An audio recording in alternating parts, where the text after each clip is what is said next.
అసలు వైసీపీ పరిపాలన నచ్చలేదు. ఎందుకు? ఏం బాగు చేశాడని. అందుకు ఏం బాగా చేయలేదా? మీ నేరుగా ఇంటికి రేషన్ వస్తుంది, ఒక్క బటన్ నొక్కితే డబ్బు ఇంటికి వస్తుంది, నిధులు వస్తున్నాయి, నియామకాలు వస్తున్నాయి, ఇండస్ట్రీ వచ్చింది. మేనిఫెస్టోలో ఎలక్షన్లో రాకముందు ఏం చెప్పాడు? ఏం చెప్పిండు? నవరత్నాలు అన్నాడు.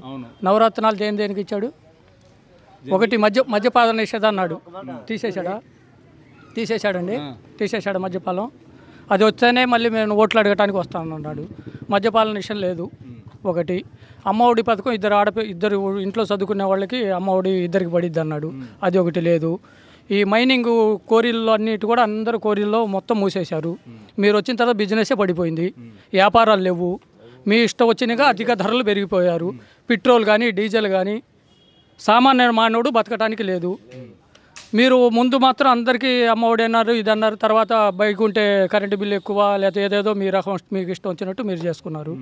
మీరు అమ్మఒడి పథకం నుంచి వేస్తున్నారు, ఆటో వాళ్ళకి 10,000 వేస్తున్నారు, వెనక నుంచి లాగుతున్నారు. దానివల్ల ఉపయోగం ఏముంది? పిల్లలకి ఉద్యోగాలు అన్నారు, అది లేదు. ఎవరికి ఇచ్చారు ఉద్యోగం? ఎవరికి లేదు. అంటే వాలంటీర్ వ్యవస్థ వచ్చింది. వాలంటీర్లు ఎవరు అండి? 5,000 6,000 వాలంటీర్లు ఎవరు పెట్టమన్నారు? మీకు ఎవరు పెట్టమన్నారు? వాలంటీర్లు లేకపోతే ఇప్పుడు దాకా దేశం నడవలేదా? వాలంటీర్తోనే నడిచిందా దేశం? లేదుగా.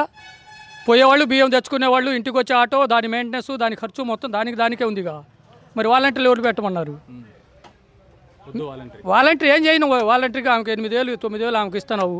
వాలంటీర్లు ఎందుకంటే నీ మెప్పు కోసం, నీ మెచ్చుకోవటం కోసం, నీ కోసం వాలంటీర్లు పెట్టుకున్నావు.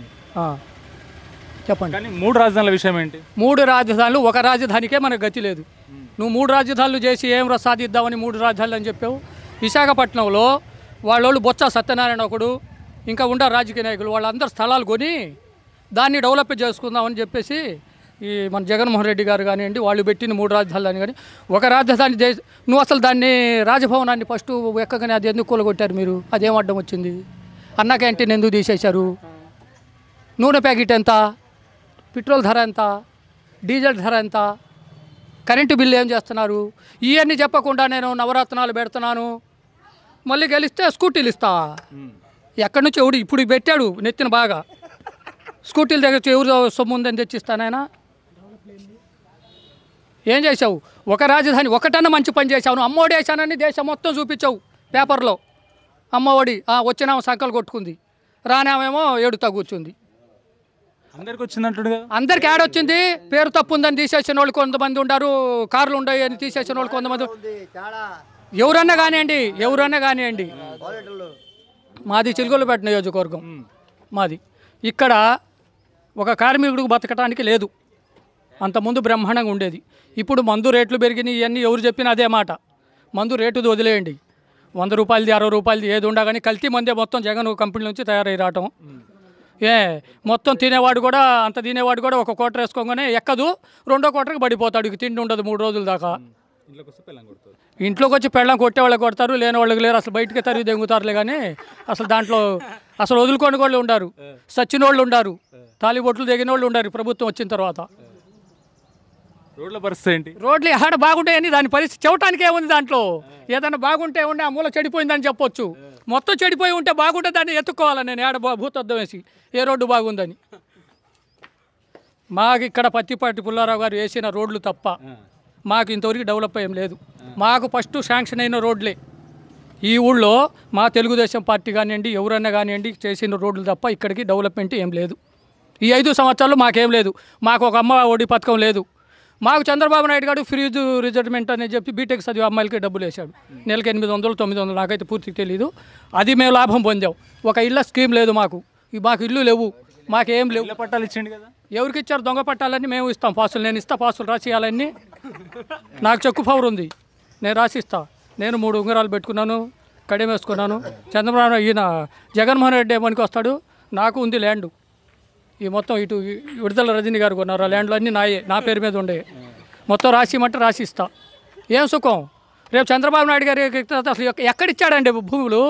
తీసుకెళ్ళి సమాధులు ఇచ్చారు. నడువులోతు గుంటల్లో ఏదో ఒక పేపర్ ఒకటి ఇచ్చేసి రిజిస్టర్ అని చెప్పాడు. ఎందుకంటే ముందు జరుగుతుంది కదా ఎలక్షను, దానికోసం. అంతేగాని కట్టించిన ఊళ్ళల్లో కట్టించారేమో మాకు తెలియదు. మా సైడు డెవలప్మెంటింగ్ 0. జగన్మోహన్ రెడ్డి వస్తే మాత్రం డెవలప్మెంట్ కాదు. ఇక ఇప్పుడన్నా కాస్త తింటానా ఒక ముద్దారో ముద్దో, ఈసారి ముఖ్యమైతే మాత్రం అడుక్కుంటా దేశాల మీద పోవటమే. సార్ ఇప్పుడు బైఫర్కేషన్ అయిన తర్వాత టీడీపీ వచ్చింది, దాని తర్వాత వైఎస్ఆర్సీపీ ప్రభుత్వంలో ఉంది, ఇప్పుడు మళ్ళీ ఎలక్షన్స్ వచ్చాయి. ఏ ప్రభుత్వం వస్తే బాగుంటుంది, మీకు ఏది వస్తే డెవలప్మెంట్ అయ్యే అవకాశం ఉంది? మాకు వైసీపీ వస్తేనే డెవలప్మెంటు. ప్రతి ఒక్క పేద ఇంటికి లబ్ధి పొందడం. కనీసం పేద కుటుంబానికి ₹1,00,000 కానించి 3 లక్షలు 8 లక్షల దాకా ఒక కుటుంబం లబ్ధి పొందుతుంది. ₹1,00,000 కానించి 50,000 కానించి పేద కుటుంబం ఒక్కొక్క కుటుంబం 5 లక్షలు 8 లక్షల దాకా లబ్ధి పొందుతున్నారు. అంటే ఇప్పుడు మరి జనాలేమో దీనివల్ల జగన్మోహన్ రెడ్డి గారు జనాలకు ఏం చేయట్లేదు అంటున్నారు కదా. జగన్మోహన్ రెడ్డి గారు మళ్ళీ ప్రమాణ స్వీకారం చేసేది ఆయనే అంటారు అన్నట్టు. ఆయనే. మరి ఇప్పుడు 3 పార్టీలు పొత్తు కలుపుకొని వస్తున్నాయి కదా. వాళ్ళు 20 మంది రాని అడవి పందులు గుంపుగా వస్తాయి. సింహం ఒంటరిగా వచ్చింది. ఈ గుంపుకి వచ్చి ఏం చేయలేవుగా. అది అంటే మళ్ళీ లేబర్ మనిషినే. నేను లేబర్ని, నేను రాజగుడిని. నాకు పింఛన్ వస్తుంది కానీ మేము లబ్ధి పడింది లేదు. ఆయన చేసే పనులు అట్లాంటి పనులని వాళ్ళు సోదరులు వాళ్ళు చెప్పుకున్నా మనకు బాధ లేదు, ఏమీ లేదు. నేను ఉన్నమాట మొఖాన్ని మాట్లాడుతాను. అంటే జగన్మోహన్ రెడ్డి గారు నేరుగా ప్రజలలోకి డబ్బు వెళ్ళడం కానీ, రోడ్లు లేకపోవడం కానీ, 3 రాజధానుల విషయం కానీ చాలామంది జనాలు నచ్చట్లేదు కదా. రోడ్లు వేయలే నీకు?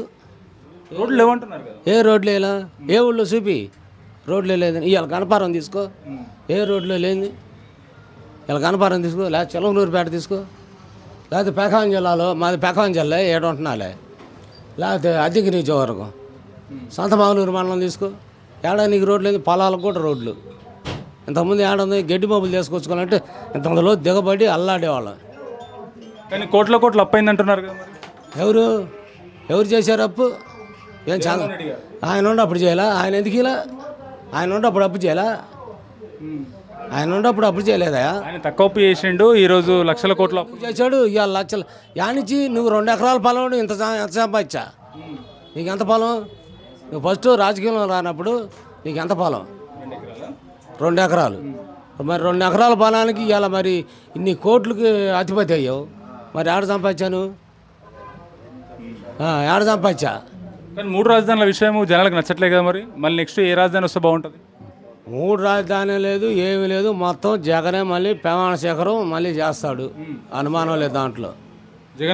జగన్మోహన్ రెడ్డి గారు గెలుస్తారన్నట్టు. బీసీలకి ఎస్టీలకే కాదండి సీట్లు ఇచ్చింది. కమ్మాస్గా ఎన్ని ఒక 4 ఇళ్ళు వాళ్ళేలే, ఒక 4-3 ఇచ్చారు. రెడ్లు ఉండరు 10 మంది. మొత్తం మీరెవరో కానీ మన బట్టి లేబర్కే మనల్ని మొత్తం ఆయన ప్రకటించింది. ఎందుకేరు వేస్తారు, మళ్ళీ గెలుస్తాడు. దాంట్లో అనుమానం. ఈ జెండాలు చూసి జనం అదిరిపోయే పని లేదు. ఏదో ఈ వాటికి కట్టారు, ఆ రోడ్డు అమ్మిటి వాటికి. ఇవన్నీ ఉల్లంక పోయటమే. కానీ యుద్ధానికి సిద్ధమే. గెలిచేది ఆయనే, మళ్ళీ ప్రమాణ స్వీకారం చేసేది కూడా ఆయనే. అనుమానం లేదు దాంట్లో. చాలా థ్యాంక్ యూ అన్న. మీరేమన్నారు? Thank you. మీకు ఆ బాధ ఏం లేదు. మళ్ళీ చేసేది జగన్మోహన్ రెడ్డి, మాకు ముఖ్యమంత్రి అయ్యేది కూడా.